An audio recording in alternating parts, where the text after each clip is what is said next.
Hey everyone, I'm Greg Jones for Motorcycle and Power Sports News, and today I'm joined by Andres Escobar. He is president of Lindeco International. Andres, thanks for joining us this morning. How are you doing? My pleasure. No, we're doing great. It's a beautiful day here in Denver, Colorado. Um, yeah, it's fantastic.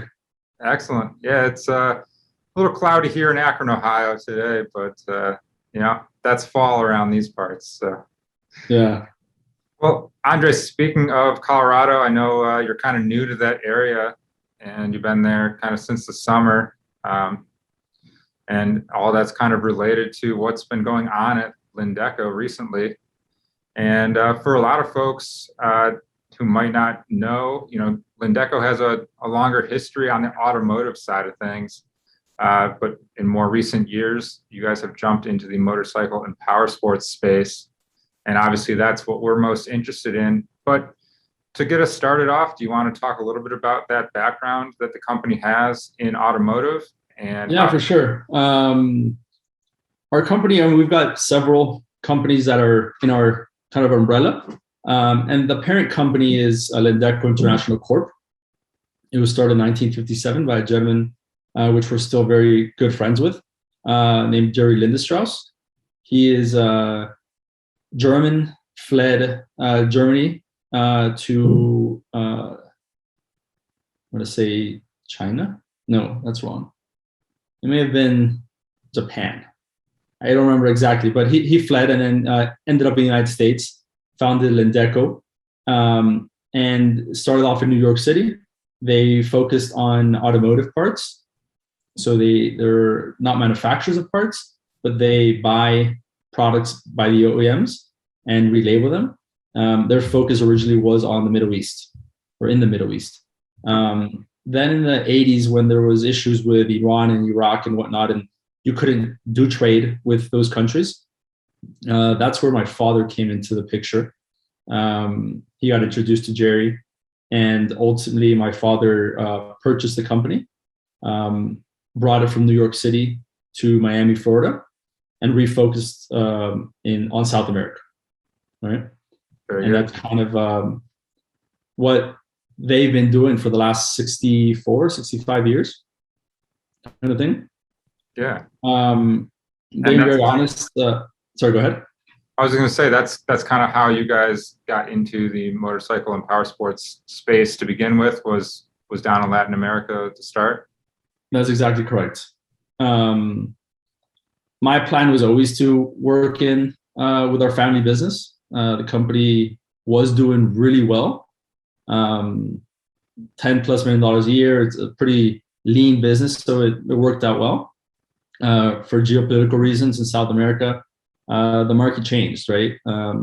The automotive park, or the amount of American cars, which is the products that we sold to in Latin America, shifted a little bit, and moving over towards Asian-made cars just didn't work out, mainly for logistics reasons. When you're getting your parts in the United States, you can place an order and get parts pretty quickly, versus if you're getting parts made in Asia, I mean, it's 2-3 month lead time. And I'm a mechanical engineer, studied, worked for Procter & Gamble for 7 years in several continents, then got my MBA, and that was always a plan. Got back to the US, and instead of how do we expand the business, let's add some philanthropy, let's go to different markets. We were looking at going to South Africa for a while. Things just weren't what we thought they were going to be at that time. And we started looking for options on how to keep kind of our head above water. We had a small, a year or 2 years, we were selling race car trailers, and very unique race car trailers. And that was great, but it just wasn't long-term going to provide the growth we expected. And that's where we ended up in the power sports segment, particularly in motorcycles. Yeah. And Andres, have you had a background, riding? I know that you currently ride now, but is that something that you grew up doing? Did that kind of background play into what you guys wanted to do with a new market? So really, the gasoline in my blood came through my father. He was a big go-kart racer in Colombia. He unfortunately had an accident where in a taxi cab where his back got messed up, and he took the opportunity to go more into the management side of karting. And he was the president of the Karting Federation. They have what they call the golden years of karting in Colombia. He brought a lot of pro international racers to Colombia to race, and took the best of the Colombian racers to race internationally. We have a close relationship with the Montoya family. And as that time passed and Juan Pablo Montoya started racing, we kept very close, and I've gone to hundreds of races with him, kind of thing. And that's awesome. In there, the motorcycles were always a factor. My mother, like most mothers, really hate motorcycles, kind of thing. But one day at a dinner table, a boyfriend of a cousin said, "Oh yeah, I race motorcycles." And my mom was going to go put in with, "Oh, that's so dangerous," and da da da. And he said, "Oh yeah, but we race out. I mean, we race and we ride on the countryside, and there's no cars and stuff." And mom was like, "Oh, okay." Within 2 weeks, I had a motorcycle. Actually, my first motorcycle was given to me / sold to me by Juan Pablo Montoya, a bike that he had brought over from Spain, which I still have. Wow, that's awesome. And no, I just love it. Adventures and that kind of stuff is my my passion. Yeah. So Andres, obviously along those lines, power sports is a market that you guys at Lindeco are looking to further grow, and it's something that you guys have just started in the last couple of years. Do you want to talk about some of those brands that you guys have under the Lindeco, umbrella? And then obviously recently you guys have been targeting the US marketplace, and we can expand on that in a second.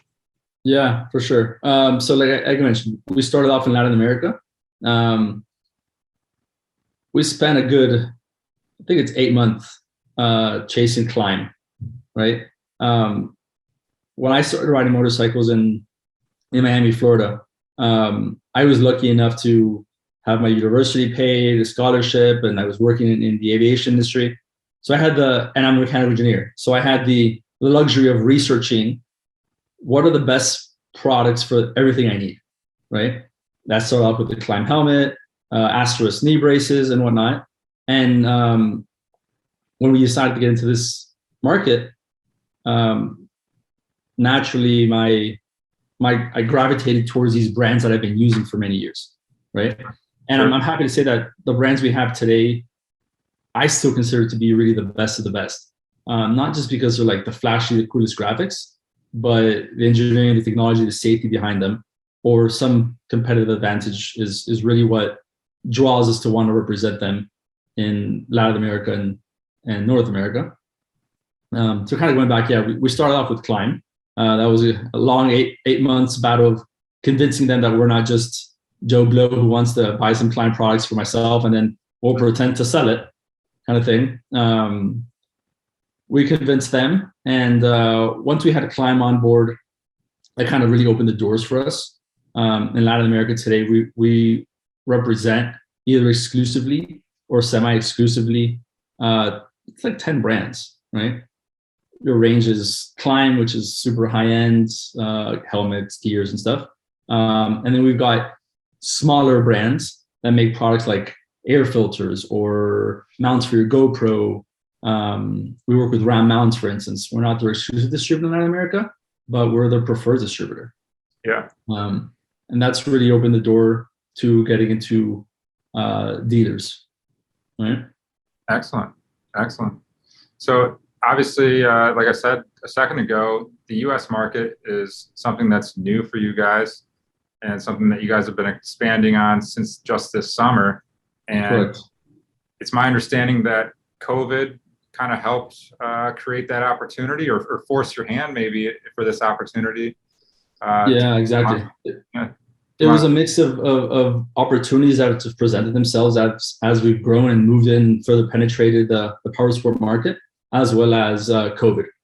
I mean, in the US, COVID, it is what it is, but the motorsport market has really,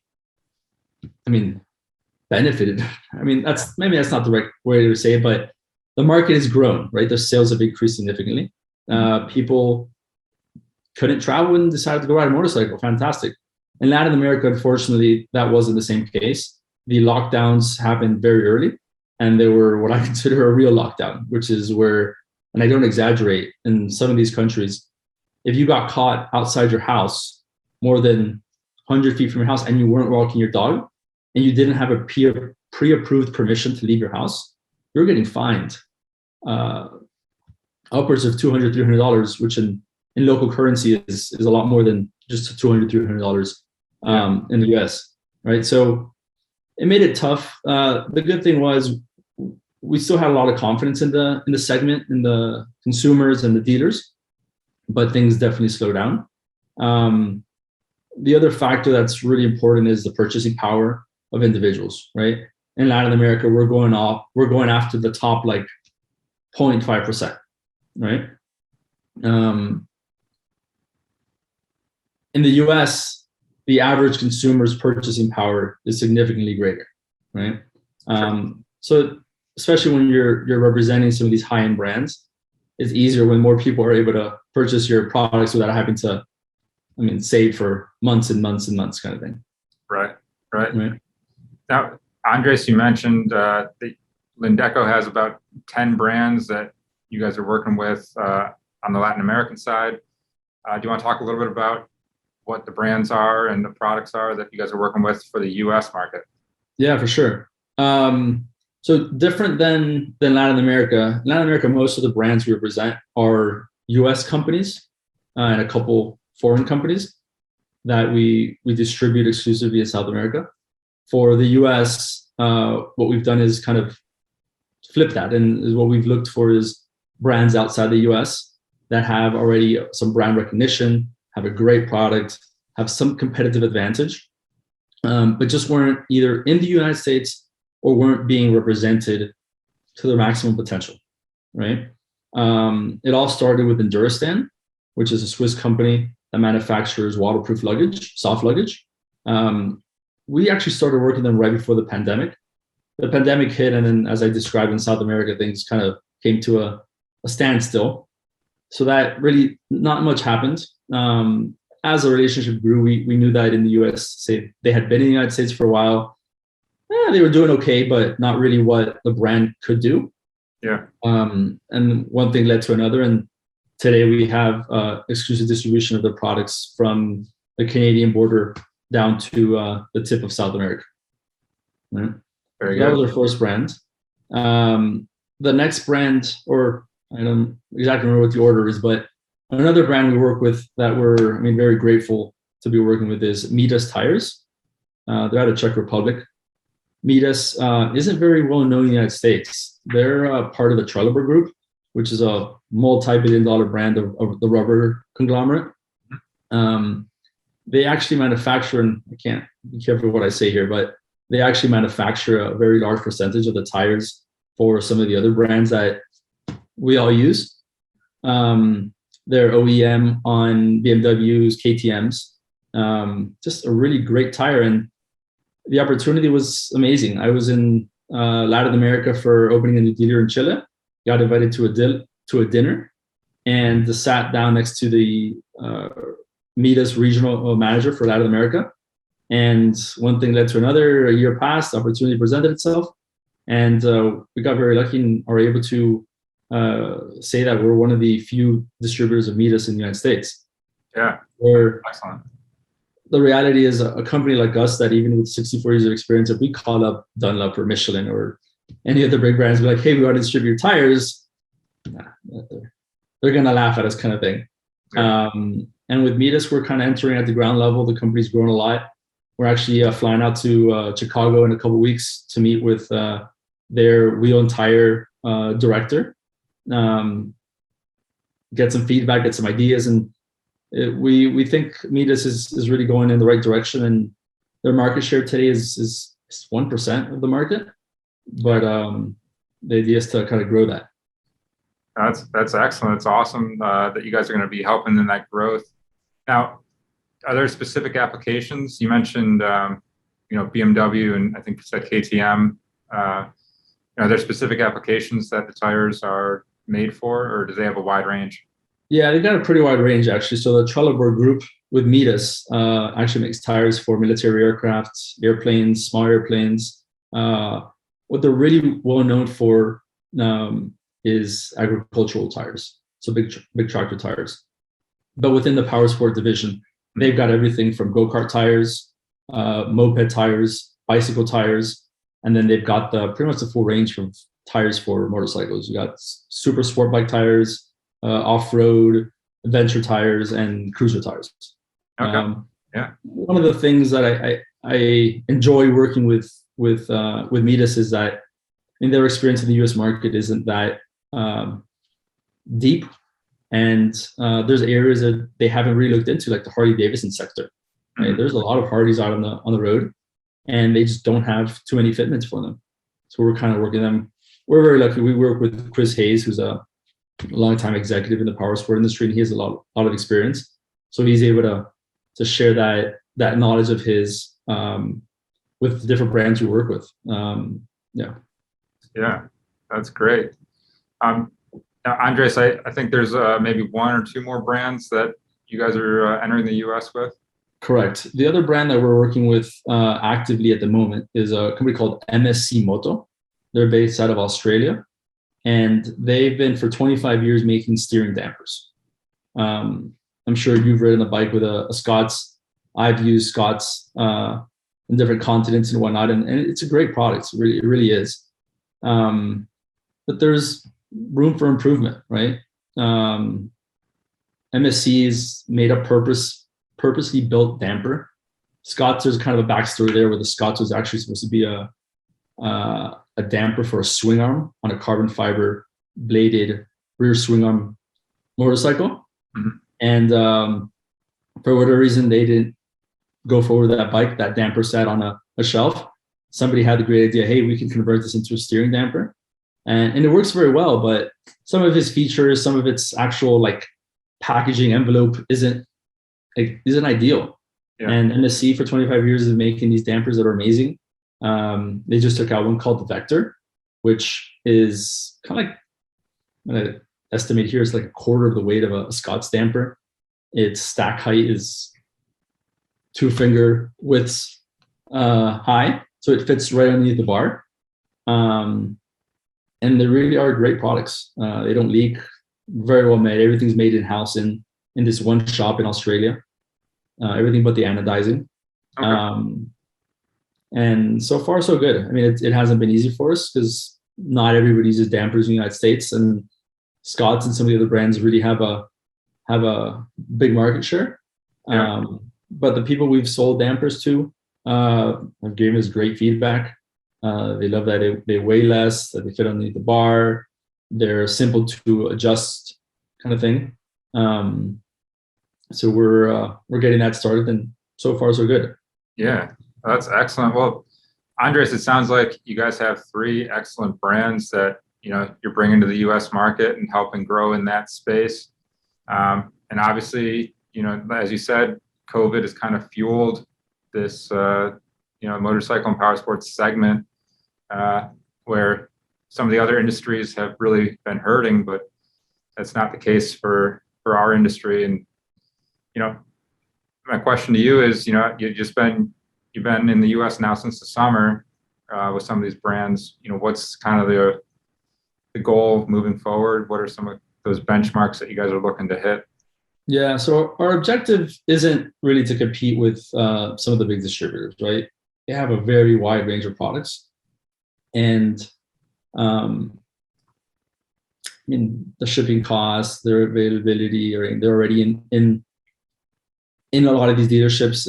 We're not trying to compete with them. We're going after kind of the adventure segment, niche products, very high quality. We have very good relationship with all the dealers we work with. So the idea is to, grow the portfolio, right? We're actively looking for new brands. We're about to get a container of a company called Globe Scout.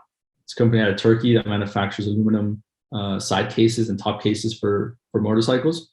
Okay. They actually manufacture for Wunderlich, and it's a great product. We're hoping to introduce it at a good price point, kind of thing. And those are the kind of brands we're trying to bring. It's high quality products at competitive prices, but the products have some competitive advantage that when our sales team goes out there and offers it to a dealership, they can say, listen, we're the only brand that is 100% waterproof. We're the only brand that has a dampener that can go underneath your bar without raising the handlebar, kind of thing. Yeah. Yeah. That's great. We're at the stage, right? We're building up our team. The big activity that we're doing now is marketing, right? The US market is very different than Latin America. Latin America, you can do a lot of like guerrilla marketing and just kind of ad hoc visiting dealers. In the US, it's just so big. There's so many people that our marketing budget is it's small compared to some of the big companies, but very big compared to our Latin America. So we're working with some great partners and getting some ads out, getting some sponsored riders and stuff, trying to get the ball rolling. The logistics of selling in the US market is also significantly different. Our parent company, Lindeco, and our Latin America company only sells wholesale into dealers. In the US, we switched that up a little bit in that we sell to dealers, but we also sell retail. Okay. In the age we live in of Amazon and Tucker and Revzilla, people want to place an order and they want to get a tracking number that same day, kind of thing. Yep. So we had to kind of change up our logistics at our warehouse in Miami, from packing 2-3 orders a week of big pallets to, hey, you get orders out the door same day, kind of thing. The customer service aspect also, changed up a little bit, kind of thing. Yeah. Yeah, no, and I'm glad you brought up that point. I was going to ask if you guys did go direct to retail or just through the dealer network. And do you want to talk a little bit about your dealer network here in the United States? How many dealers you might have, or if there's certain regions that you guys are a little bit more heavily featured? Yeah, for sure. So our dealer network isn't very big, right? We're actively looking for dealers. We've got some promotions running, offering some free shipping and some extra discounts. We know it's not the right time for dealers to be making big purchases, so we're offering a little bit of incentive to help with kind of the winter carryover cost. But I'm going to estimate we're selling currently maybe 10 dealers, 15 dealers. Some of them are big. We also work with Revzilla. They're, to be honest, our biggest customer, especially when we're talking about Enduristan. And we have a sales guy who's constantly making calls. Last week, I visited eight dealers in the Denver area, which is great because I could take product and sit down and show them versus just a phone call. We're actively looking to grow our sales team. I was just wondering if there was certain regions within the United States that you guys were more heavily, featured or not, or if you guys are pretty evenly spread. Yeah, we're pretty evenly spread. We're concentrating more in the southeast. That's where we have our warehouse. But at the same time, we've got dealers in California and Oregon, kind of thing, in Pennsylvania. We do have on the radar to move some of our product away from Miami, just because geographically it's great for Latin America, not great for the United States. So we're currently working with a 3PL out of Miami for the tires, for instance, just because it's a little harder to stock the product. Sure. But we're looking at options here in Denver, as well as in the Atlanta, Louisville region, kind of factoring in shipping times, shipping cost, distance to the big hubs of the different shipping companies. Right. Excellent. Well, Andres, one of my last questions for you. Obviously, we discussed, your interest in motorcycling and riding, and being a part of this industry, not just behind the desk. So I understand you were part of the Colorado 500 earlier this summer, and obviously that was also a chance to, have some of the Lindeco distributed products there on hand too. Do you want to talk a little bit about that experience and maybe some future, events that you guys might be part of? Yeah, for sure. So because we have a very close relationship with Climb, Climb has sponsored the Colorado 500 for several years now, and I got invited last year. I was very honored because it's an invitation only event. But COVID canceled that, right? It put a stop to that ride that year. So this year it finally happened. I got invited, and it's amazing. So a little bit of background on the Colorado 500. This was their 45th year of running. It was started by Wally Dallenbach, which is a IndyCar driver, and it started off a bunch of his friends who were all racing IndyCar, and that started to grow and grow. And it's a charity ride, which is what's the real nice thing about it. They've donated, I think it's over $3 million to different organizations in the mostly Colorado region. And that ranges everything from trail preservation to schools for kids, programs to get kids out in the outdoors. So it's a great cause, right? That's really something that makes it easier to spend the week out in the riding when you're actually helping, not just having fun. Yeah, certainly. Yeah. But yeah, so I got invited by Climb, and because if it's a charity and whatnot, I talked to Climb and asked him, hey, is it okay if instead of just us writing a check, we can donate some product to get auctioned off? So that was great because the product got some exposure. Some of these brands got some exposure that they hadn't seen, and we got some pretty good bids, I think is what you would say. Yeah. So that money's being put to good use. And it's a great event. It's not just go out and ride and leave. It's for 5 days. So you really meet a lot of people. You become kind of a family. When you're there, the first year you're considered a rookie kind of thing. So you're expected to carry the bag of your veteran and stuff like that. But it was a great sport, and I really like the organization, like the ride. I'm still talking to them kind of on a weekly basis. We want to grow the ride because it's been going for a long time. I'm not sure what the average age is, but it's up there, right? 2 years ago, which is the last time he did a ride, there was a gentleman who was 90 years old, right? And he's on his dirt bike riding some of these crazy, amazing Colorado trails.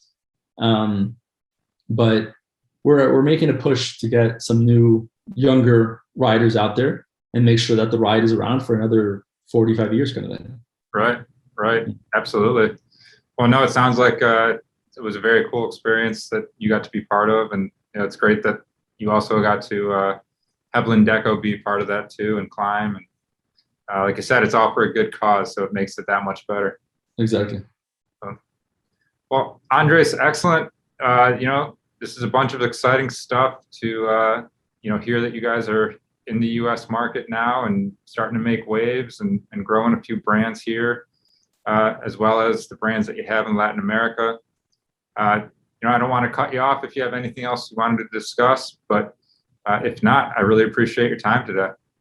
Yeah, no, I appreciate it. Really, the only other thing is, we're looking to grow. So if any of your readers or listeners or whatnot are interested in carrying some of our brands, please reach out. Our website is lgp-powersports.com. Mm-hmm. At the same time, if any dealers or consumers know of a brand that's out there that they would like to get in the United States to be able to easily buy at their local dealership, we're always looking to grow our portfolio, kind of thing. So I leave that open. And in general, if anybody has any questions or wants to learn from our experiences or have suggestions, kind of thing, please reach out. And thank you guys for reaching out, and we enjoy reading your newsletters and whatnot. Well, Andres, again, we appreciate your time this morning for joining us, and we always like hearing more about what you guys have going on. So again, we appreciate it and hope you have a good rest of your day. Likewise, Greg, thank you very much. And thank you to Brian as well, who was my initial contact with you guys. Yeah, absolutely. And as always, we thank you guys out there for watching today. Thanks. Have a good evening, everyone.